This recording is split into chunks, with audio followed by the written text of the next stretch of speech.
அஸ்ஸலாமு அலைக்கும் வணக்கம் ஐபோவான் அக்மல் ஃபலி யூடியூப் சேனல் மற்றும் வயம நியூஸ் மீடியா சேனலுக்காக நான் இன்றைக்கு எடுத்துக்கொண்ட விடயம் என்னென்னா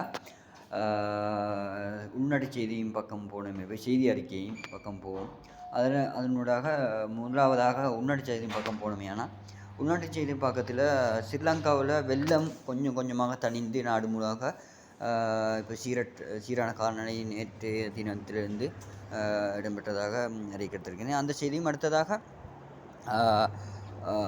இந்திய நேவி அதாவது கடற்படை இலங்கையை சேர்ந்த 11 படகை விடுவித்துள்ளதாக அறிவிக்கப்பட்டிருக்கிறது. அந்த செய்தியும் அடுத்ததாக முர்து பெர்னாண்டோ பெண் அகவினிசுரு அவர்கள் இலங்கையின் 2வது பெண் நீதியரசராக நியமிக்கப்பட்டுள்ளார். அந்த செய்தியும் அடுத்ததாக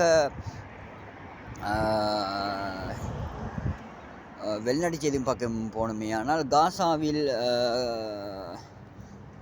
இடம்பெற்ற இஸ்ரேலின் தாக்குதலில் 47 பேர் இறந்துள்ளதாக அறிவிக்கப்பட்டிருக்கின்றனர். அடுத்ததாக கினியாவில் நடைபெற்ற உதைப்பந்தாட்ட போட்டியில் அதில் இடம்பெற்ற தகராறின் காரணமாக 100 பேர் காயம் மற்றும் இருந்துள்ளதாக அறிவிக்கப்பட்டிருக்கின்றது. அது அடுத்ததாக விளையாட்டு செய்தியின் பக்கமே போனோமையானால் ஆசிய கிண்ண 19 வயதுக்கு இடையிலான கிரிக்கெட் சுற்றுப்போட்டி நடைபெற்று வருகின்றது. அந்த போட்டியில் இலங்கை அணி தனது சந்தித்த 3 போட்டிகளை மிக சிறப்பாக ஆடி முடித்து கொண்டன. ஆகவே இன்றைய இறுதி போட்டி நடைபெற இருக்கின்றது. பொறுத்திருந்து பார்ப்போம் அந்த போட்டி யார் வெல்லுவார் என்று. அடுத்ததாக பங்களாதேஷ் டெஸ்ட் அணி 194 ஓட்டங்களுக்கு சகல விக்கெட்டுகளும் இழந்தது டெஸ்ட் போட்டியில். அந்த செய்தியும் அடுத்ததாக இலங்கையில் நடைபெற இருக்கும் T10 போட்டிகள் சற்று இன்னும் சில தினங்களில் ஆரம்பிக்கப்பட உள்ளது. பொறுத்திருந்து பார்ப்போம். அந்த விறுவிறுப்பான போட்டிகளை நாங்கள் ஸ்கோர் விவரங்களை இந்த யூடியூப் சேனலினூடாக உங்களுக்கு தர நாங்கள் காத்திருக்கின்றோம். ஆகவே நன்றி.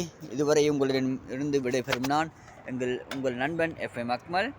எமது யூடியூப் சேனலை சப்ஸ்கிரைப் செய்யாமல் பார்த்து கொண்டிருக்கின்றீர்கள். ஆகவே எமது யூடியூப் சேனலை குறை நேரங்களை கமெண்ட்ஸில் பதிவு செய்து சேனலை சப்ஸ்கிரைப் செய்ய மறக்காதீர்கள். சப்ஸ்கிரைப் செய்துவிட்டு பாருங்கள்.